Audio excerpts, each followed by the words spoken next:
Hello and welcome to another episode of Every Possible Angle. I'm excited to be joined today here by my colleague, Dr. Jake Miles. He is the medical director at Paragonix. How are you doing, Jake? Wonderful. Thanks so much for having me.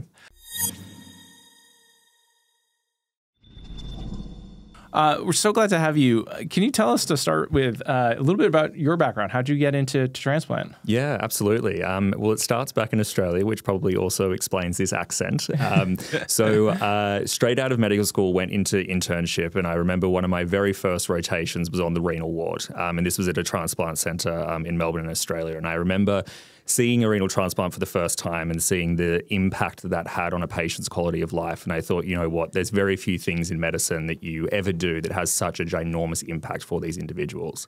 So I think after that, I kind of pursued every kind of transplant rotation that I possibly could throughout my medical training. And then back in 2019, I found myself with a dream of moving to New York City, packed my bags, took a year out from my clinical work, and found myself in molecular diagnostics in solid organ transplantation, and kind of spent about 3.5 to 4 years in medical affairs in that space before joining the team here at Paragonix. Oh, well, it's been fantastic having you here. And it's true. I think everyone I speak to, that first experience with transplant and seeing the transformation of a patient from before the transplant to after is such a night and day shift that it's incredibly impactful. There's few things in medicine that dramatic in terms of care. Completely. I mean, the impact's almost immeasurable, right? Like you look at the quality of life of someone that's on dialysis, 3 days a week and coming into the center, sitting on hemodialysis for hours and hours and hours, the transport back and forth. I mean, for them to be doing that for however many years before they get a transplant and then to be able to walk out the door and resume somewhat, a normal life. I mean, it's really quite incredible. I really can't put words to it.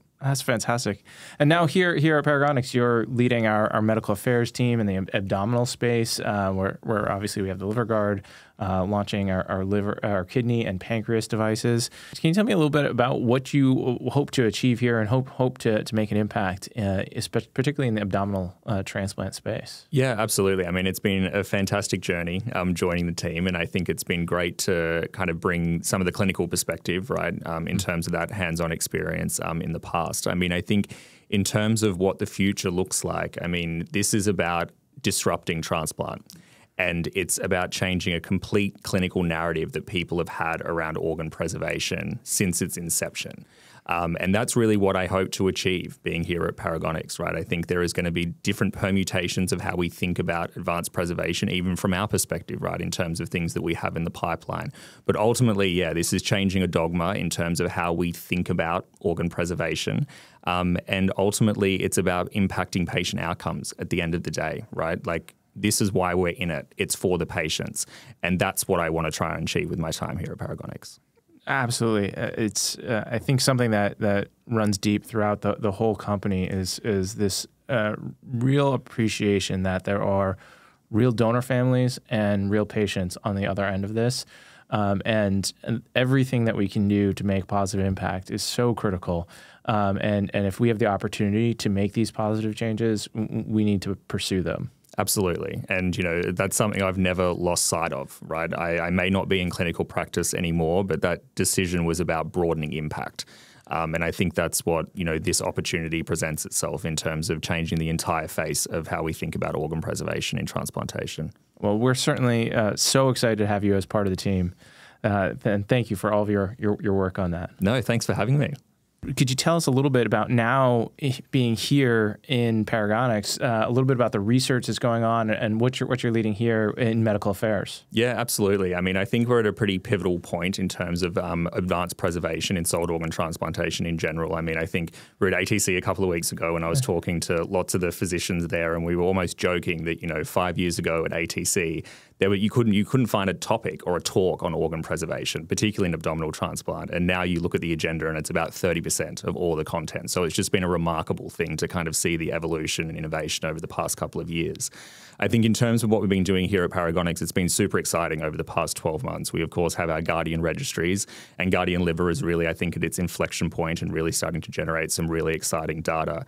And then on the other side as well, we've been looking more into mechanistic studies as well, looking at the actual impact of control moderate hypothermia and what the actual mechanism of action that is in terms of how we protect these organs. So we've been doing some preclinical work over last summer, which was fantastic and really, really thought-provoking.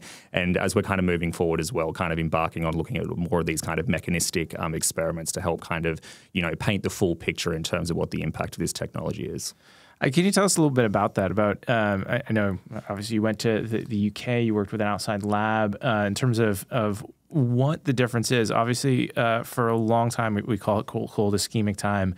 The thought was all about reducing metabolism to the lowest level possible, and with a colder is better strategy. What are you finding in terms of mechanism, and what's some of the data that you're seeing in terms of the mechanistic impact?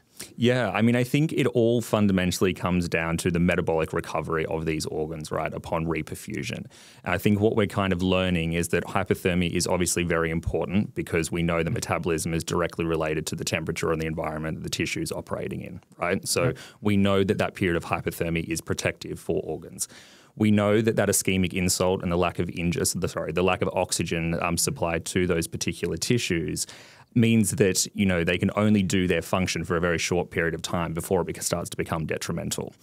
I think what we're starting to see in terms of this idea of controlled moderate hypothermia is that we're preventing the complete cessation of metabolism, I think is the kind of working hypothesis across the community here.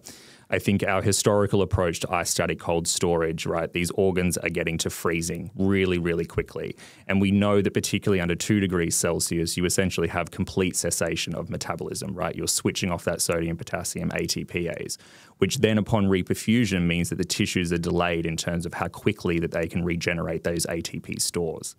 I think what we're starting to see controlled moderate hypothermia is that obviously the reduction of the metabolism is super important, but switching it off is bad. And I think what we're starting to see is that environment, between 4 to 8 degrees Celsius means that we're setting these livers or all these organs, to be completely fair, we're setting them up for a more successful reperfusion. And I think that's what we're starting to see manifest now as some of the early signals that come out of Guardian Liver, but certainly what we've also seen in Guardian Heart as Guardian Lung as well. And can you tell us a little bit about the structure there? Yeah, absolutely. So I think one of the most exciting things about the Guardian registry is that they're a real world representation of how people are actually using these devices. When we look to advanced preservation in solid organ transplant right now, it is evolving so quickly, right? And that also means that there's different permutations in terms of stacking technologies to try and protect these organs. So I think one of the biggest benefits of these kind of real world registries is that we can learn in real time, and it's actually truly reflective of what it looks like boots on the ground every single day for these transplant physicians and these transplant patients. So the way that these registries are set up is that the centers that are contributing data to the registry essentially enroll their device use cases into the registry and then match these to historical ICE controls. And I think as we're particularly seeing in liver, the combination of LiverGuard being used with other perfusion technologies, we then use ICE plus, perfusion technologies as the control. And I think the thing that's really nice about this is that, you control for the site variability because they're matched one-to-one on the site level. And you also kind of contain the changes in terms of era and practice because we all know, allocation policies are changing all the time and people are pivoting in real time, right? So I think the ability to be able to generate data literally in a real-time setting with real-world clinical scenarios, I think is a huge benefit to this approach. I absolutely agree. I think even some of the thoughts of what you can do with LiverGuard and in combination with the other technologies from a few months ago today, we're seeing people pushing the boundary. So the real world registry approach, I think, makes a lot of sense to see just the evolution of how people are applying it, but in a way that we can capture that and then share it with the community. Completely. And I think being nimble and flexible is super important in this current space. And I think that's, one of the greatest benefits of having a registry in terms of that flexibility. And you touched on it a little bit. Also, policy is changing. And I think that's going to have big impacts, particularly in liver. How do you see the policy changes, the upcoming allocation changes? We've already seen some allocation changes, but we're going to see more. How do you see that affecting the liver transplant space? Yeah, I think in a lot of ways it's going to be very disruptive, right, for the way that organ allocation has been happening forever, really, here in the United States. I think one of the things that we're lucky to have had is a precedent set by the continuous allocation policy changes that we saw in lung last year. So I think we've learned a lot about that and what the impacts of that were, and I think we will probably see a very similar picture when those continuous allocation policies, are laid out for liver transplant. I think what we have seen is that it did increase the volume in terms of transplant numbers, which is fantastic because obviously we have a severely unmet need in terms of organ shortage. So that was a huge win. Mm-hmm. I think what we have seen, though, is that the transplant centres are needing to travel to access these donor organs significantly increase with continuous allocation in lung. That's brought more logistics, more complex logistics, more expenses to the transplant process as well. And the other thing that is impacting is ischemic time. And we know that ischemic times, particularly cold ischemic times, are, intimately linked to post-transplant complications, right? So I think as the liver transplant community is, embarking on this continuous allocation policy change, although we don't have a date just yet, I think, thinking about risk mitigation and what we can do to try and reduce the risk for patients, given that we are anticipating that this is, again, going to put more strain on the system in terms of going further, going longer with respect to these ischemic times and doing everything we can to try and mitigate that risk. Absolutely. And I mean, it's for good reason. We've seen in the lung space is big reductions in waitlist times and even waitlist survival and more national sharing. We see coast-to-coast sharing in terms of more equity of access. But at the same time, like you're saying, there's all these challenges. So you need the tools in order to make that possible, right, to avoid the historic concerns of cold ischemic time.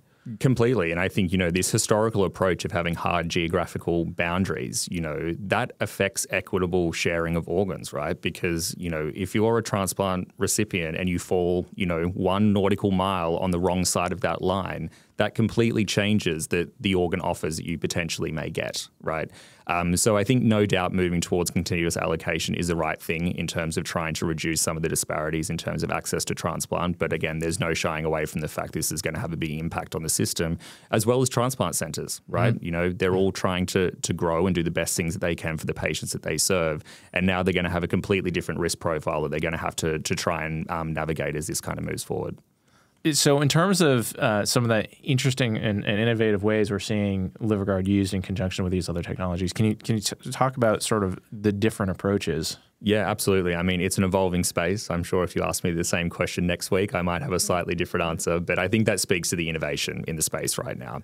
I think we're kind of seeing 4 main kind of use case scenarios of how centers have chosen to implement LiverGuard into clinical practice. I think the story started with the replacement of ice, for preservation for their DBD or extended criteria donors.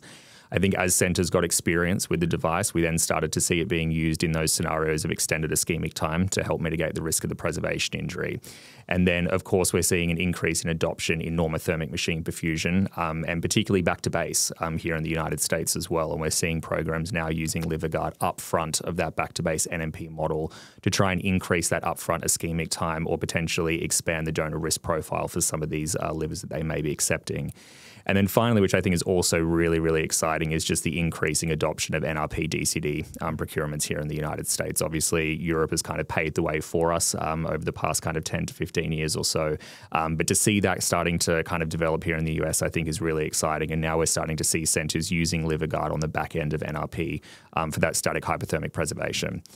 Again, I think there's no shying away from the fact that hypothermic, preservation is probably around the corner in terms of commercial use here in the US, and I anticipate that we will also start to see different permutations of LiverGuard being stacked with that, potentially also with normothermic machine perfusion. I think, there's been some great reviews out over the past couple of years that have kind of mapped out all the different combinations of these technologies, and I think it's just going to get more and more busy as we move forward. Absolutely. And it's not only on the transplant center side, right? It's also OPOs are taking an approach to this as well. Absolutely. I mean, to be honest, I was surprised in some ways, but, we're now starting to see OPOs that are doing, normothermic machine perfusion in a kind of back-to-base model. And again, I'm sure that they'll be doing something similar with hypothermic machine perfusion. And again, that adds a complete new level of complexities in some ways, right, in terms of the logistics and then transporting those organs from OPOs to transplant centers after some of these interventions. So Right. And we've certainly seen with late declines and things like that, the need to buy a little extra time in an ideal preservation. And so we've certainly seen some of the use of LiverGuard in that regard as well, just because you've got to have something that both travels well and is providing good preservation to the organ.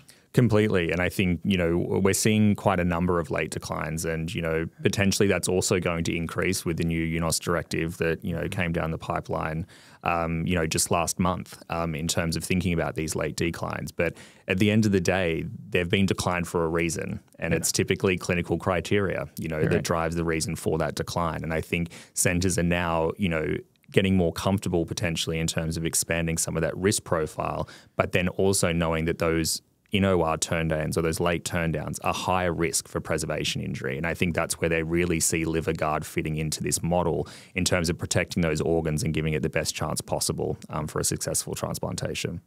Absolutely. And I think the other thing that I've heard from OPO leadership is interesting models because involving technology like LiverGuard, certainly there's cost to it, but also if you can place more organs, that actually is the cost that goes into a donor that and managing a donor that doesn't end up having those organs placed is the biggest expense that you can face. So if we can place more organs and make sure the utilization goes up, it actually helps the whole system. Yeah, absolutely. I mean, I think one of the biggest tragedies ever is an organ that is not transplanted, right? That we procure and we don't transplant. That is the biggest tragedy that can happen to our patients. And I think to your point, in these scenarios of late turndowns, the OPOs are under significant pressure in terms of reallocating those organs. And I think, they've also seen the benefit of using LiverGuard because I think it's helped them place some of these higher risk late turndown livers and have them successfly transplanted, which is, the most important thing at the end of the day. Just to pivot for a quick second, you'd mentioned ATC. It was a very exciting conference. One of the things that was announced there from Paragonix was the new pancreas system. Could you tell us a little bit about preservation in pancreas? Yeah, absolutely. I mean, I think we all appreciate that the pancreas is very, very susceptible to preservation injury. It's exceptionally friable as a tissue. I mean, ultimately, it's a gland, right? It is a solid organ, but it's a gland at the end of the day. And we know that this tissue is particularly susceptible to this idea of preservation injury. And because of that as well, centers are quite limited in terms of how far they can go in terms of considering cold ischemic times for transplantation for pancreas. So I think this is a really exciting time because we've seen in heart, we've seen in lung, we've seen in liver, the successful extension of ischemic times and mitigation of that risk in those scenarios. And I think that's going to open up a new world of possibilities for the pancreas transplant patients. And sort of the polar opposite of liver transplantation, almost nothing going on in terms of preservation in the pancreas space. Exactly. Yeah. I mean, again, I'm not sure why that is, to be honest, because again, conceptually we understand from a physiological perspective that this organ is more susceptible than any other. I agree, and very excited to be able to potentially help in that space. I agree with you. We've seen it consistently replicated both and now in the clinical setting, in the settings of the Guardian registries, but also we're starting to see this same sort of mechanistic models across different organs presenting the same sort of effects, so that the presentation of injury might look different across organs. But the basic mechanistic impact, I think, would be consistent. Completely, yeah. I completely agree. I mean, it just manifests in a different way depending on which organ that we're talking about. But the fundamental principles of this idea of ischemia reperfusion injury is shared across all of solid organ transplantation. And to that, you're now going to be leading a new series discussing some of the clinical data that's coming out of the Guardian registry, statistically speaking. I think that's going to be very exciting. Can you tell me a little bit about it? Yeah, I'm really, really excited. I think it's going to be a fantastic opportunity to kind of review what the current state of affairs is in abdominal transplant. Obviously we focus a lot on advanced preservation, but as we've kind of been touching on, there's so many different permutations and so many innovations in this space. And I think the idea of this education series is to really kind of take a deep dive into some of these different topics. And also I think to explore a little bit more some of the underlying mechanistic pathways that we've kind of been talking about here today. Because again, it's, you always get asked, well, it's making an impact, but how? Right. No, absolutely. And also, I think with the clinical impacts, the nice thing about the registry is just as the space is evolving, the data, we're constantly seeing new cuts of data every few weeks. And so this will give an opportunity to have the freshest look possible at what's going on in preservation. Yeah, absolutely. No, it's an exciting time. And it's going to be, my understanding, both impacting the transplant side, looking at outcomes and different strategies and the combination of technology stacking, but also the OPO side, things like we've had OPOs with strong adoption on Puerto Rico and Hawaii, who have obviously isolated geographies and are looking at trying to place more organs in order to make get them utilized, right? Yeah, absolutely. And I think we'll kind of be exploring all of those different logistical challenges, right? Because, I think, yes, the Puerto Rico and Hawaii examples are quite unique, I guess, in terms of their geographical locations. But again, I think, going back to the idea of the continuous allocation policy, I think this is going to be front of mind for everyone that's involved. So. Absolutely. And truly, like you said, we've seen these effects and are able to learn a little bit from each clinical space that it rolls out to. So we can learn a little bit. And we are seeing more and more cross-country sharing in lung. And so figuring out everything from how do you have technology that can lead to cost-effective transportation, as well as a safe extension of ischemic times to accommodate that sharing is going to be incredibly critical. So evolving our communal knowledge is going to be a really important part of what we're doing. For sure. And I think, we all get to learn together in real time. And again, we all get to pivot and be nimble and, react to the changes in practice that are happening. So. Absolutely. So also with the expanded range, obviously, historically in liver, this is always private aircraft bringing organs back, which is huge cost. But one of the areas that I'm really excited about that we're seeing some exploration is using commercial aircraft in lung transplantation. There's a lot of exploration because there's this extension of ischemic time with controlled hypothermia. Do you see this as a possibility in liver? Yeah, I mean, it's a fascinating thought, right? Mm-hmm. I mean, again, the cost associated with privately chartered flights and things is really significant to the entire system. And I think, coming back to this idea of lung transplant and the response to the continuous allocation and showing that you can really safely extend ischemic times with the right preservation modalities is actually allowing this concept of potentially transporting these organs using commercial flights. And I think if we get to a point in liver, where we can safely extend those ischemic times, which all the signals that we're seeing right now are showing that, then yes, I absolutely can see a world where we will be transporting more organs on commercial flights, which is, a complete game changer to how things are done right now.